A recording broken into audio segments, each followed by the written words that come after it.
அண்மைச் செய்தி. கோவை மாவட்டம் சூலூர் அருகே கொலை செய்யப்பட்ட 10 வயது சிறுமியின் உடல் பெற்றோரிடம் ஒப்படைக்கப்பட்டது.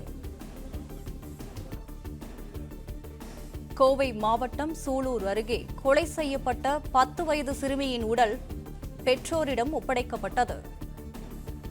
கோவை இஎஸ்ஐ மருத்துவமனையில் உடற்கூராய்வு முடிந்த நிலையில் சிறுமியின் உடல் பெற்றோரிடம் ஒப்படைக்கப்பட்டது.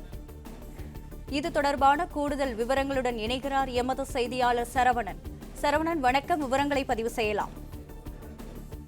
கோவை மாவட்டம் சூலூர் அருகே ஒரு 10 வயது சிறுமி கொடூரமாக கொலை செய்யப்பட்ட இந்த சம்பவம் பெரும் அதிர்ச்சியை ஏற்படுத்தியிருக்கிறது. இந்த சம்பவத்துல உடனடியாக விசாரணையை நடத்தி இதில் என்ன நடந்தது என்பதை என்ற உண்மையை கொண்டு வருவதற்காக தான் டிஜிபி உள்ளிட்ட உயர் அதிகாரிகளே கோவையிலே முகாமிட்டிருக்கிறார்கள். ஒரு பக்கம் சிறுமியினுடைய உடல், அதாவது சிறுமி காணாமல் போனதாக தகவல் கிடைத்தவுடன் எந்த பகுதியிலே இறுதியாக அவர் சென்றார் என்பது தொடர்பான விசாரணை எல்லாம் நடத்தப்பட்டு வீட்டில் இருந்து யாரோ அழைத்து சென்றார் என்ற தகவல் கிடைக்கப்பட்டு அதன் அடிப்படையில் தான் விசாரணை நடத்தப்பட்டது. அதாவது சிறுமியினுடைய பெற்றோர் அவருடைய உறவினர்கள் கூறக்கூடிய தகவலின் அடிப்படையில தற்போது கைது செய்யப்பட்டிருக்கக்கூடிய அந்த 2 பேரும் தான் அந்த குழந்தையை அங்கிருந்தவர்கள் அழைத்துச் சென்றார்கள். அவர்களுக்கு தின்பண்டம் வாங்கி கொடுத்து அழைத்துச் சென்றார்கள் என்றும் இருசக்கர வாகனத்தில் அழைத்துச் சென்றார்கள் என்றும் கூறப்பட்டது. சிறுமியை காணவில்லை என்று தேடிய போது தேடப்பட்ட அந்த இடத்திற்கு அருகிலே புதர் போன்ற ஒரு பகுதி இருக்கு. அந்த பகுதியில் இருந்துதான் சிறுமியினுடைய உடல் அதுக்கு பிறகு மீட்கப்பட்டது.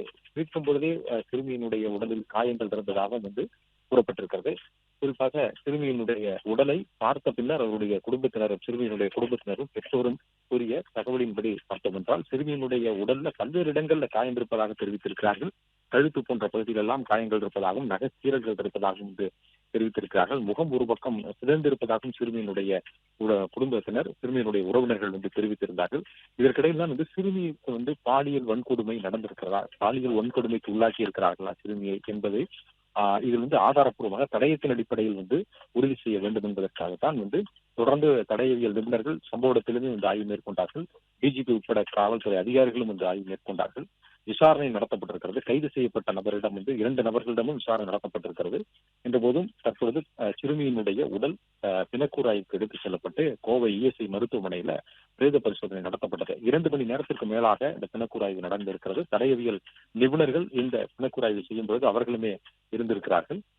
இந்த பிணக்கூராய்வினுடைய அறிக்கை, அதாவது முதற்கட்ட அறிக்கையிலேயே என்ன நடந்திருக்கிறது என்பது தெரிந்துவிடும். குறிப்பாக சிறுமியினுடைய குடும்பத்தினர் நேரில் பார்த்த சிறுமியினுடைய உடலை நேரில் பார்த்துவிட்டு வந்த அவருடைய குடும்பத்தினர் கூறக்கூடிய அந்த தகவல் அடிப்படையில விசாரணை ஒரு பக்கம் நடந்தாலும் இது எல்லாம் அந்த காயங்கள் எல்லாம் அவர்கள் கூறக்கூடிய இந்த காயங்கள் எல்லாம் எதனால் ஏற்பட்டது, குறிப்பாக நகைச்சீரல்கள் இருப்பதாக சொல்கிறார்கள். சிறுமியினுடைய உடல்ல நகைச்சீரல் இருப்பதாக சொல்கிறார்கள். அது யாருடைய நகைச்சீரல் என்பது தொடர்பாக ஆய்வு நடத்தப்படும். அதுல கைது செய்யப்பட்டவர்களுடைய நபர்களுடைய அந்த மாதிரிகளும் ரத்த மாதிரிகளும் எடுத்து அதை சோதனைக்கு உட்படுத்துவார்கள் ஒரு பக்கம்.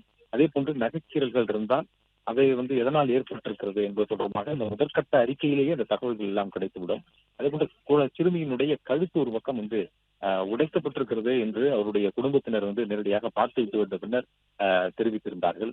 அதே போன்று ஒரு பக்கம் முகமே சிதைந்திருக்கிறது, அடித்து கொடூரமாக சித்திரவதை செய்து கொலை செய்திருக்கிறார்கள் என்று அவர்கள் கூறியிருந்தார்கள். அதற்கான அப்படியான காயங்கள் அப்படியான நிலை இருந்தால் அது எப்படி ஏற்பட்டது, எதனால் ஏற்பட்டது என்பது தொடர்பாக எல்லாம் முதற்கட்ட அறிக்கையிலேயே இந்த தகவல் கிடைக்கப்பட்டிருக்கும். அதாவது தற்போது இந்த பிணக்கூராய்வு முடிந்திருக்கக்கூடிய நிலையில 2 மணி நேரமாக பிணக்கூராய்வு நடந்திருக்கிறது.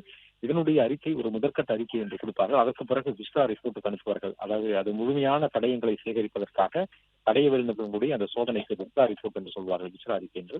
அந்த அறிக்கைக்காக மீண்டும் ஒரு சோதனைக்கு இந்த மாதிரிகள் எல்லாம் எடுக்கப்பட்ட அந்த மாதிரிகள் எல்லாமே அனுப்புவார்கள்.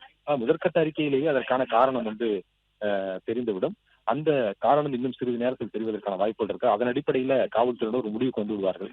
சிறுமி பாலியல் வன்கொடுமைக்கு உள்ளாக்கப்பட்டிருக்கிறாரா, என்ன நடந்திருக்கிறது, எப்படி காயம் ஏற்பட்டிருக்கிறது, சிறுமி எப்பொழுது உயிரிழந்தார், எப்பொழுது காணாமல் போனார், அவர் உயிரிழந்த நேரம் என்ன, கொலை செய்யப்பட்ட நேரம் என்ன என்பது தொடர்பாக எல்லாம் இந்த முதற்கட்ட அறிக்கையிலேயே நமக்கு கிடைக்கப்பட்டுவிடும், காவல்துறைக்கு கிடைக்கப்பட்டுவிடும். அதற்கு பிறகு இந்த வழக்கில் உடனடியாக அந்த கைது செய்யப்பட்ட நபர்கள் மீது அடுத்து குற்றப்பத்திரிகை தாக்கல் செய்யும்போது அதற்கான தடயங்களை சேகரித்து அவற்றில் இதில் எல்லாம் சேர்ப்பார்கள். இந்த குற்றத்தில் ஈடுபட்டது தற்பொழுது வரை 2 பேர் தான் என்று காவல்துறை தரப்புல தெரிவிக்கின்றாலும் அதிகாரப்பூர்வமாக அது இன்னும் அறிவிக்கவில்லை. இது தொடர்பாக என்ன அடுத்தடுத்த கட்டமாக என்ன நடக்க இருக்கிறது, என்ன நடவடிக்கை எடுக்க போகிறோம் என்பது தொடர்பாக டிஜிபி சந்தீப் ராய் ரத்தோர் நேரடியாக அங்க முகாமிட்டு விசாரணையை வந்து தீவிரப்படுத்தி இருக்கிறார்.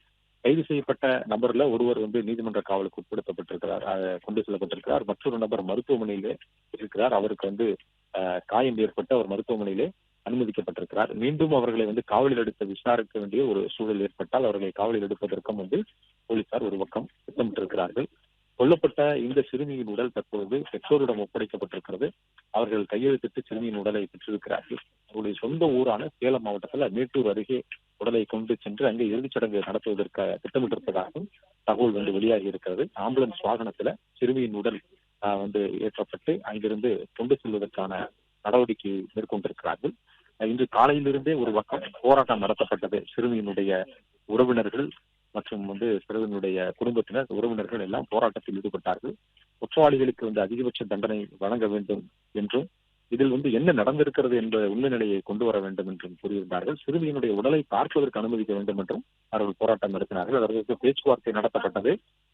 சில தடயங்களை எல்லாம் சேகரிக்க வேண்டும் என்பதனால சிறுமியினுடைய உடலை தற்பொழுது யாரும் பார்ப்பதற்கு அனுமதி இல்லை என்று முதலில் மறுத்தாலும் அதற்கு பிறகு அவருடைய குடும்பத்தினரை வந்து அழைத்து சென்று உடலை காண்பித்தார்கள்.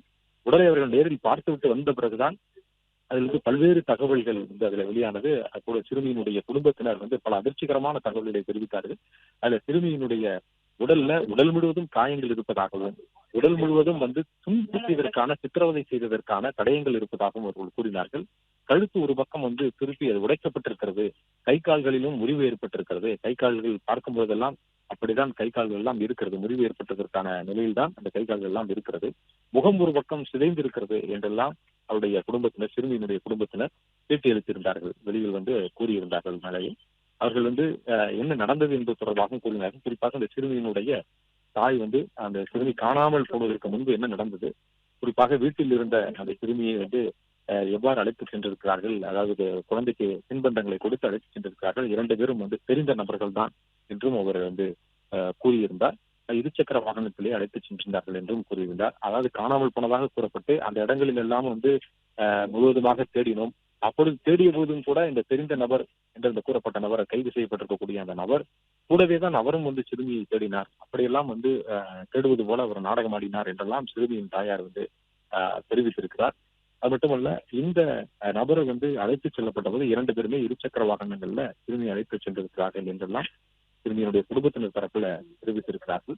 கைது செய்யப்பட்ட நபர்களிடம் வந்து முழுமையான விசாரணை நடத்தி என்ன நடந்திருக்கிறது என்பதை தங்களுக்கு தெரிவிக்க வேண்டும் என்றும் கூறியிருந்தார்கள். தற்பொழுது பிரேத பரிசோதனை முடிந்திருக்கக்கூடிய நிலையில இந்த சிறுமிக்கு என்ன நடந்திருக்கிறது என்ற அந்த தகவல் வந்து இந்த பிணக்குழாயினுடைய முதற்கட்ட அறிக்கையில தெரிய வருவதற்கான வாய்ப்புகள் உள்ளது. விவரங்களுக்கு நன்றி சரவணகுமார். பிளே ஸ்டோர் மற்றும் ஆப் ஸ்டோரில் இருந்து பாலிமர் செயலியை QR கோடு மூலம் பதிவிறக்கம் செய்யுங்கள். செய்திகளை உடனுக்குடன் பெறுங்கள்.